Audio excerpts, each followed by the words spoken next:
Hey guys, and welcome to Smoke Sessions. My name is Rasheed Philips, and today I partnered up with my amazing friends over at Masterbuilt, Kingsford, and the Home Depot to show you some techniques to deliver amazing flavors to some of your favorite meals. Today we're going to focus on the technique of reverse-searing your steaks.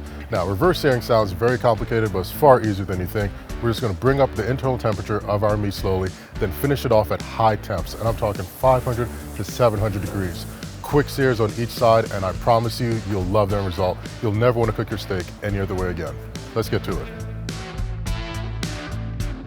We're going to start off by adding a nice, generous coating of olive oil to our steaks. Olive oil is going to be our binder.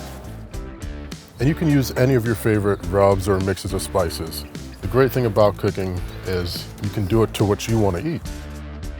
We've got our Masterbuilt gravity sears set to 225 degrees. The grates are set on smoke right now, and then we're going to flip them over later for sear. We're going to use our probe and insert it into the thickest portion of our steaks. Now that we have our probe inserted, we're going to finish the cook off by tracking our cook using the Masterbuilt app.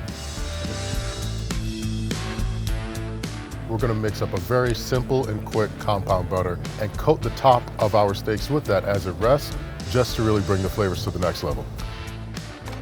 Now we're going to get that hard sear on our steaks. All right guys, it's time for my favorite part, the taste test. Got that smokiness, that amazing char, the texture's great, and that compound butter really puts things over the top. Make sure to head over to your local Home Depot, make sure to grab yourself a nice Gravity Series 1050 and a bag of Kingsford charcoal, and get to cooking. I'll see you guys next week.